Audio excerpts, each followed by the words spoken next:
Hello बच्चों, आप सभी का स्वागत है आपके अपने यूट्यूब चैनल पे। बच्चों आज हम लोग पढ़ने वाले क्लास 11 की पॉलिटिकल साइंस। क्लास 11 की पॉलिटिकल साइंस में बच्चों पहले देखिए सिलेबस देख लेते हैं हम सेकंड बुक का, जिसका नाम है पॉलिटिकल थ्योरी राजनीतिक सिद्धांत। इसमें जो हमारा पहला चैप्टर है पॉलिटिकल थ्योरी एंड इंट्रोडक्शन, ये अकेले 4 मार्क्स का चैप्टर है। फिर लिबर्टी इक्वालिटी, ये दोनों चैप्टर मिलकर के हमारे 10 नंबर के बनते हैं। जस्टिस एंड राइट्स दोनों मिलकर के 8 नंबर का बनता है बच्चों। और सिटीजनशिप और नेशनलिटी ये दोनों मिलकर के फिर कितने का बनता है? 10 का। और अकेले सेक्युलरिज्म धर्मनिरपेक्ष वाला जो चैप्टर है 8 नंबर का है। आज की क्लास में हम लोग अपना जो पहला चैप्टर है पॉलिटिकल थ्योरी एंड इंट्रोडक्शन, ये वाला चैप्टर कवर करेंगे। चलिए वीडियो को शुरू करते हैं बच्चों। और इसके जितने भी एक नंबर के जितने भी क्वेश्चन है इंपॉर्टेंट क्वेश्चंस, उनको पढ़ने की कोशिश करते हैं। ना केवल देखिए उनको पढ़ेंगे, हम उनको समझने की भी कोशिश करेंगे और डीपली भाई जानने की भी कोशिश करेंगे, ठीक है। और किसी भी तरह का डाउट होता है तो आप मेरे को कमेंट बॉक्स में सेंड कर सकते हैं, ठीक है।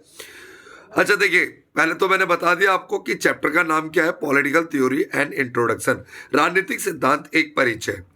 कई बच्चों का इस चैप्टर के लेकर के बहुत ही ज्यादा समस्याएं रहती हैं, पूछते रहते हैं सर ये होगा कैसे, क्या है ये चैप्टर, क्या नहीं है। तो चलिए समझने की कोशिश करते हैं।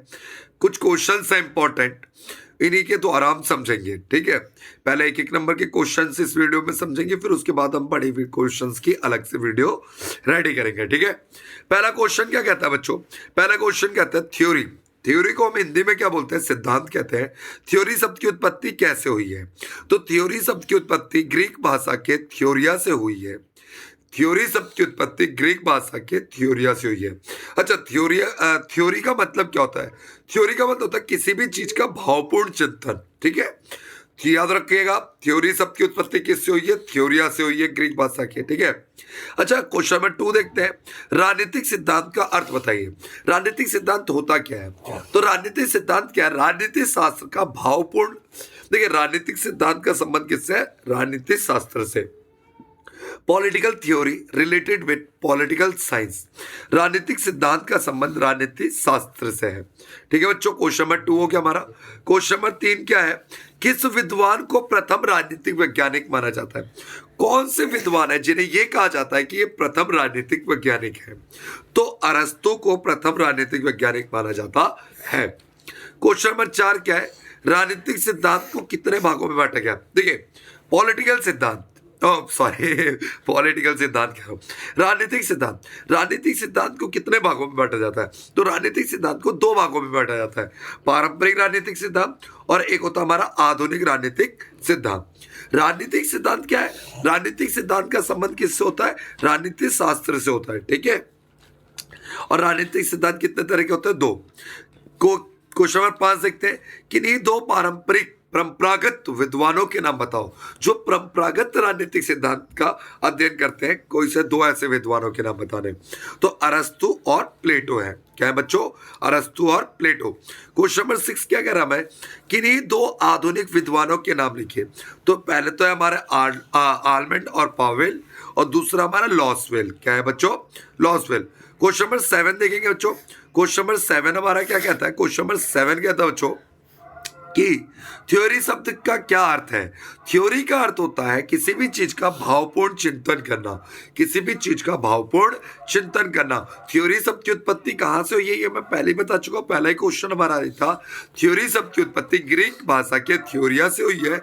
और थ्योरी का अर्थ क्या होता है? किसी भी चीज का भावपूर्ण चिंतन करना। जैसे राजनीतिक सिद्धांत क्या है? तो राजनीतिक सिद्धांत का संबंध राजनीतिक शास्त्र से है। राजनीतिक शास्त्र का जब हम भावपूर्ण चिंतन करते हैं तो उसे राजनीतिक सिद्धांत कहते हैं। अच्छा, क्वेश्चन नंबर 8 क्या कह रहा है? पॉलिटिकल थ्योरी नामक पुस्तक किसने लिखी है? तो पॉलिटिकल थ्योरी नामक जो पुस्तक थी ये एंड्रयू हैकर के द्वारा लिखी गई है। एंड्रयू हैकर के द्वारा लिखी गई है। इसमें बहुत सारी बच्चों किताबों का नाम याद रखना है, आपको सारी किताबों का नाम याद रखना पड़ेगा, ठीक है।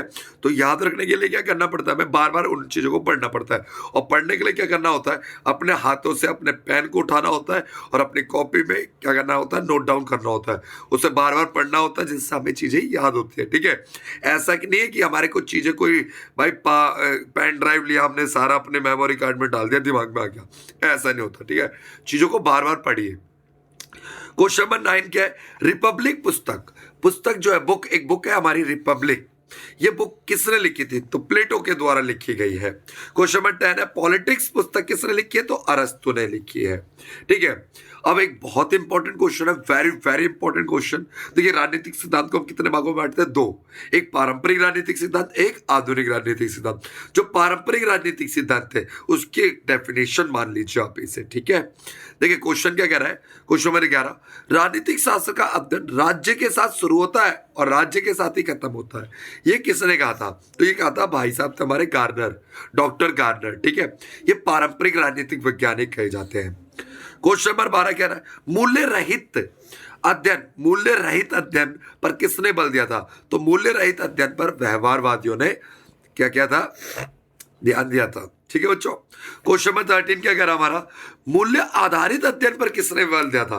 तो मूल्य आधारित अध्ययन पर बल दिया था उत्तर व्यवहारवादियों ने, उत्तर व्यवहारवादियों ने अध्ययन दिया था। ठीक है बच्चों, क्वेश्चन नंबर 14 क्या कह रहा है, परंपरागत राजनीतिक सिद्धांत की कोई दो विशेषता।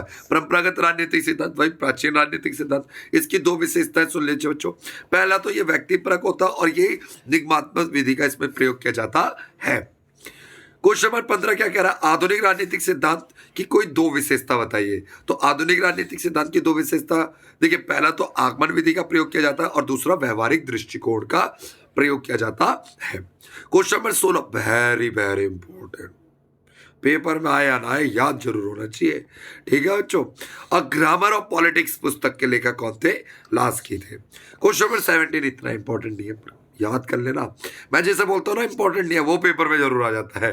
ठीक है, politics who get what when and how पुस्तक के लेखक कौन थे? लॉसवेल थे। Question number 18, modern political analyse पुस्तक के लेखक कौन थे? Robert Dahl. देखिए आपने देख लेना कितने सारे क्वेश्चन आ रहे पुस्तक से जुड़े हुए, पुस्तक से रिलेटेड, बुक से रिलेटेड बहुत सारे क्वेश्चन आ रहे। पढ़ना है, मन लगा के पढ़ना है। ठीक है, छोटी तुझे भी पढ़ना है। ठीक है, क्वेश्चन नंबर 19, क्वेश्चन नंबर 19 क्या कह रहा है, राजनीतिक सिद्धांत की एक उपयोगिता लिखे। राजनीतिक सिद्धांत की एक उपयोगिता क्या है? तो राजनीतिक सिद्धांत जो होता है वो राजनीतिक वास्तविकताओं को समझाता है। ठीक है, राजनीतिक जो सिद्धांत होता है ना, राजनीतिक वास्तविकताओं को समझने में हमारी हेल्प करता है। ठीक है, राजनीतिक शास्त्र का पिता किसे कहा जाता है? तो अरस्तु को कहा जाता है। ठीक है, क्वेश्चन नंबर 21 क्या कह रहा है, पॉलिटिकल साइंस सब, हाँ यहां से यहां तक सारे क्वेश्चन इंपॉर्टेंट है बच्चों, वेरी वेरी इंपॉर्टेंट है। पॉलिटिकल साइंस जो है राजनीतिक सिद्धांत, राजनीतिक विज्ञान जो शब्द है ये आया कहां से? ये आया बच्चों पॉलिटिक्स से है। पॉलिटिक्स शब्द कहां से है? पॉलिस से है। पॉलिस शब्द कहां से, किस भाषा से आया? तो ग्रीक भाषा से है। पॉलिस का मतलब क्या होता है? नगर राज्य। एक और बार रिवाइज करते हैं, पॉलिटिकल साइंस शब्द का है तो पॉलिटिक्स है, पॉलिटिक्स शब्द का है पॉलिस है। पॉलिस शब्द किसका है? ग्रीक भाषा का है। पॉलिस का अर्थ क्या होता है? नगर राज्य। तो ग्रीक लोग जो थे ना वो नगर राज्यों में रहते थे। ठीक है बच्चों, क्वेश्चन है ग्रीक लोग कहाँ रहते थे? ग्रीक लोग नगर राज्यों में रहते थे और राज्य का अध्ययन करना ही क्या कहलाता है? पॉलिटिकल साइंस कहलाता है। यह हमने देखो परंपरागत विचारक कहते हैं। देखिए नगर राज्यों का अध्ययन करने वाले विषय को क्या बोलते हैं? The subject where we study is state, it is known as a political science। ठीक है, राजनीतिक शास्त्र कहते हैं। अरस्तु ने कितने देशों के संविधान का अध्ययन किया था? अरस्तु ने लगभग 150 से अधिक संविधान का अध्ययन किया था। किस एक विद्वान का नाम लिखे जो राजनीतिक शास्त्र को विज्ञान मानता है? कोई एक बंदा जो क्या कहता है कि भैया राजनीतिक जो पॉलिटिकल साइंस है ना ये कोई मतलब ह्यूमैनिटीज का सब्जेक्ट नहीं है, ये साइंस है, तो वो अरस्तु साहब जी है। ठीक है, अच्छा ये तो अरस्तु तो कह रहे हैं साइंस मानता है। ठीक है, अब देखो एक बंदा ऐसा है जो कहता है छी ये साइंस नहीं है। ठीक है, किस एक विद्वान का नाम बताइए जो राजनीतिक शास्त्र को विज्ञान मानता ही नहीं है? विज्ञान मानता कौन था? अरस्तु। और मानता कौन नहीं है? तो मैटलैंड नहीं मानता है। कौन नहीं मानता? मैटलैंड। ठीक है, क्वेश्चन नंबर 30 भी बच्चों इंपॉर्टेंट है, वेरी इंपॉर्टेंट है। वहां जब मैं ऐसे परीक्षा पत्रों, देखो कहता है जब मैं ऐसे पेपर्स को देखता हूं, ऐसे पेपर्स को, कोई नोट है उसे देखता हूं जिसमें टाइटल जो है, टाइटल लिखा रहता है राजनीतिक विज्ञान, तो मुझे प्रश्नों पर नहीं बल्कि शीर्षक पर खेद होता है। इस टाइटल पे मतलब दुखी होती है। ठीक है, तो ये किसने कहा था? जो भाई पॉलिटिकल साइंस से नफरत करेगा, जिसे पॉलिटिकल को वो साइंस ही नहीं मानता। कौन नहीं मानता? मैटलैंड नहीं मानता। और कौन मानता है साइंस? तो अरस्तु मानता है। राजनीति शास्त्र की कोई एक उपयोगिता लिखे। तो राजनीति शास्त्र की एक उपयोगिता क्या है? राजनीति शास्त्र जो होता है वो राज्य और सरकार का अध्ययन कराने में हमारी हेल्प करता है। क्या भविष्य में इंटरनेट द्वारा व्यापार में वृद्धि हो सकती है? अब देखिए, भविष्य में तो व्यापार में वृद्धि हो सकती है। इंटरनेट के माध्यम से मैं आपको पढ़ा रहा हूँ, ठीक है। इंटरनेट के माध्यम से हम फ्लिपकार्ट, अमेजॉन, इन सब वेबसाइटों से सामान खरीदते हैं। नहीं, कितनी वेबसाइट होती है जिनसे, है ना, देखते हो इंटरनेट तो एक बहुत बड़ा व्यापार बन गया है। अब सबसे बड़ा व्यापार का माध्यम इंटरनेट है आज के टाइम पे। क्वेश्चन नंबर 33 के कह रहा, राजनीतिक सिद्धांत की कोई एक विशेषता। राजनीतिक सिद्धांत का एक विश्लेषणात्मक अध्ययन करता है। तो बच्चों, आज हमने कंप्लीट किया अपने 33 क्वेश्चंस को पढ़े हैं, जो एक एक मार्क्स के क्वेश्चन है। ये एक एक मार्क्स के क्वेश्चन नहीं है, ये वेरी इंपॉर्टेंट क्वेश्चन है। जो बच्चा इन क्वेश्चनों को नहीं पढ़ेगा, उन्हें देखिए वो पेपर में पास तो हो जाएगा, पर उन्हें जब नॉलेज नहीं होगी ना पॉलिटिकल साइंस की, जब वो 12th क्लास में जाएंगे तब उन्हें दिक्कतों का सामना करना होगा। ना केवल 12th में, अब देखिए आगे फ्यूचर की पढ़ाई करेंगे, तैयारी करेंगे तब। तो इन क्वेश्चनों को बार बार पढ़िए बच्चों, और नेक्स्ट वीडियो में मिलते हैं अगली वीडियो में, ठीक है। तो जब तक, thank you so much watching our video.